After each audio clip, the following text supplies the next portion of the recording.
გუშინ საღამო ხანს აქციის მონაწილეებს ჩასაფრებულმა 20-მდე პოლიციელმა თავისუფლების მეტროსთან მიმავალი ქალი გააჩერა, რომელსაც სამედიცინო პირბადე ეკეთა და ხელში საყვარელი მომღერლის მოზრდილი პოსტერი ეჭირა. აღმოჩნდა, რომ ქალი არა აქციიდან, არამედ ამ მომღერლის კონცერტიდან ბრუნდებოდა.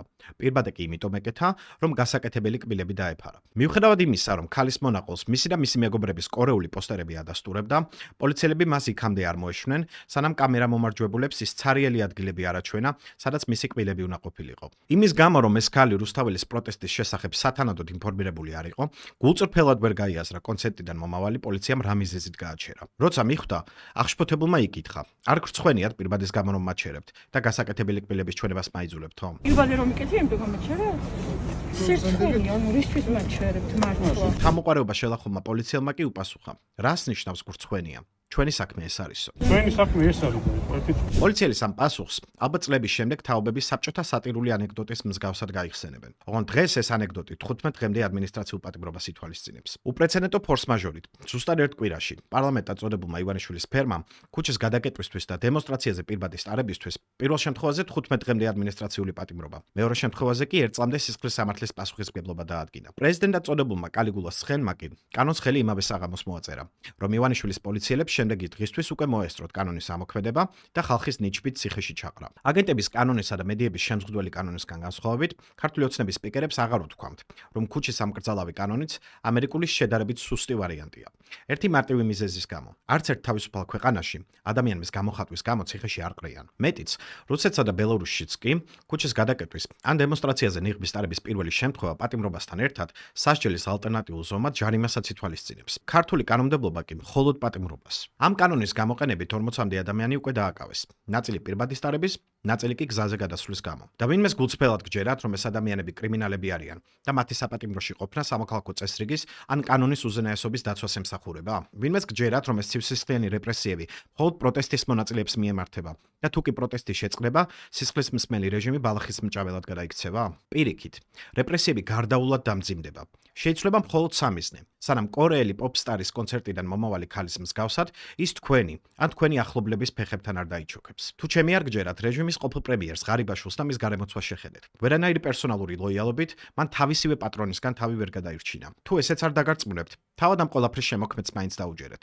გათელა ადამიანის ფუნდამენტალური უფლებები აწამა და ქუჩაში ხოცა თანამოძმე, მიიტაცა ბიზნესი, მედია და პრაქტიკულად გააუქმა თავისუფალი სიტყვა. აგრძალა ქუჩა. გახსოვთ, რომ ქუჩაში გამოსვლა აკრძალული იყო. დიახ.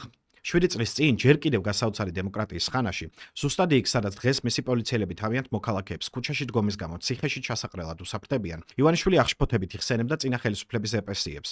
გახსოვთ, რის განგა გათავისუფლეთ? ქუჩაში გამოსვლა რომ გეგრძალებოდათო? 7 წლის შემდეგ იგივე კაცი საქართველოს მოქალაქეებს არათუ ქუჩაზე გადასვლის, არამედ აქციაზე პირბადით ყოფნის გამო აპატიმრებს. განმეორების შემთხვევაში კი სისხლის სამართლის დამნაშავედ ასამართლებს. თან ეს იმ ქვეყანაში, სადაც მთელ პოსტპანდემიურ პერიოდში რეჟიმის ჯანდაცვის მუშკეტერები ზამთარში პირბადის ტარებას ლამის სამოქალაქო გმირობად აცხადებდნენ. დღეს იმავე პირბადით აქციაზე მისვლამ, სადაც სიმჭიდროვის გათვალისწინებით ვირუსების გავრცელების შედარებით მაღალი რისკია, შეიძლება სისხლის სამართლის დამნაშავედ გაქციოთ. ამ დროს რეჟიმის გამორჩეულად ინტელექტუალურმა მეხოტბემ ლალი მოროშკინამ სისხლიანი 9 წლის დროს პირდაპირ ეთერში თაკო ფხაკაძისთვის ყელში ჩანგლის ჩარტყმის გამო საპატიმროში სულ 2 კვირა გაატარა. თუმცა როგორც ქალბატონი ლალი იტყოდა, ერთი მინიმუმ რაც შემიძლია დავამშვიდო, ყველა საოცარი ციხეები გავაკეთეთ. აი, საოცარი. ახლა შეხედეთ 2018 წლიდან დღემდე ტრაექტორიას და წარმოიდგინეთ, სად ვიქნებით აქედან 7 წელიწადში.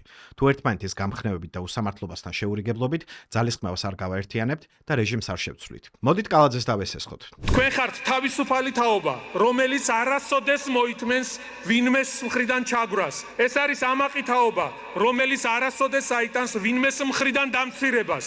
ეს არის გონიერი თაობა, რომელიც ვინმეს მხრიდან პროპაგანდირებულ სიცრუეს არასოდეს დაიჯერებს. ეს ის თაობა, რომელიც არავის აპატიებს ზალადობას, არავის აპატიებს დამცირებას, არავის აპატიებს სიხალბეს და არც ერთ პოლიტიკურ ძალას არ მისცემს გასაქანს, ვისი არსებობაც ამ მეთოდებზეა დამყარებული. დიახ, სწორედ ამას აკეთებენ ის ადამიანები, რომლებიც პარლამენტის წინ თითქმის 1 წელია უკვე უწყვეტად იკრიბებიან. ამ ქვეყნის დაღუპვას არეგუებიან. და ყველა მოქალაქემ, რომელსაც ივანიშვილის ქაოსში საკუთარი შვილების ჩატოვების ეშინია, მათ მხარდაჭერა უნდა გამოუცხადოს, რადგან ავტორიტარიზმს ერთადერთი რამ ამარცხებს სოლიდარობა.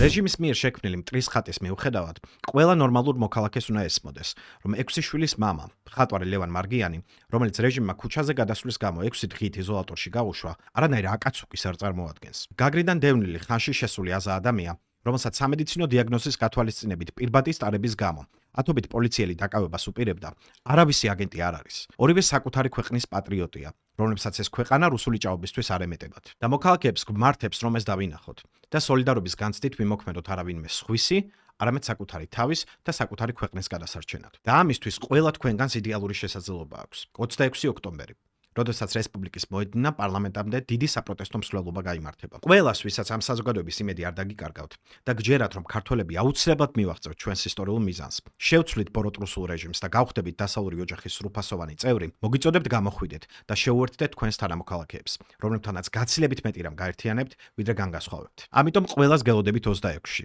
19 საათზე რესპუბლიკის მოედანზე.